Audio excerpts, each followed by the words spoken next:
ఆ రోజుల్లో యువకులు ఎలా ఉండేవారు?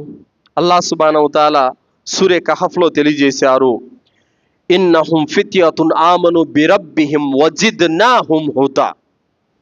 వాళ్ళు అల్లాహ్ను విశ్వసించినటువంటి కొంతమంది యువకులు తమ వాళ్ళతో తెగదెంపులు చేసుకొని బహుదైవారాధన చేయడం వారికి ఇష్టం లేక ఊరి నుండి బయలుదేరి వెళ్ళిపోయి ఒక కొండ గృహలో ఆశ్రయం పొందారు.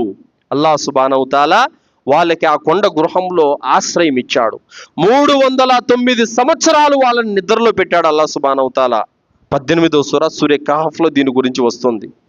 ఊరంతా కూడా జాతర చేసుకుంటున్నారు, పండగ చేసుకుంటున్నారు, దేవి దేవతలను ఆరాధించుకుంటున్నారు.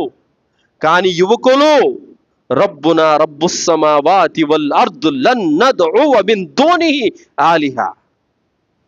వాళ్ళు అన్నారు, భూమి ఆకాశాలను సృష్టించిన వాడే మా దేవుడు, వీటన్నిటిని మేము ఆరాధించమని చెప్పేసి అన్నారు వాళ్ళు.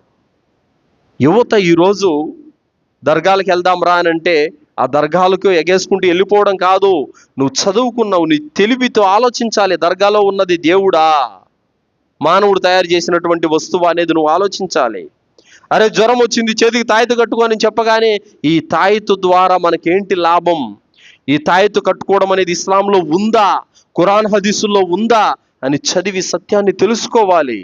అజ్ఞానుల వలె, పూర్వీకులు మూర్ఖుల వలె మనం ఈరోజు అదే విధంగా అంధకారంలో తచ్చాడుతూ ఉంటే కనుక నువ్వింత చదువుకొని లాభమేముంది ఇంకా. కావున సోదరులారా, యువకులు ఖచ్చితంగా మారాలి. ఖురాన్ చేతపట్టాలి, ఖురాన్ చదవాలి, హదీసులు చదవాలి, ఏది హలాలు ఏది హరామో తెలుసుకోవాలి. ప్రతి ఒక్కటి కూడా ఇప్పుడు గూగుల్లో ప్రతి దాన్ని సెర్చ్ చేసి తెలుసుకుంటున్నాడు. మరి అలాగే మొబైల్ ఫోన్లో కూడా ఖురాన్ యాప్ ఉంది, చదవచ్చు అల్హమ్దులిల్లా. హదీసులు వస్తున్నాయి, చదవచ్చు అల్హమ్దులిల్లా.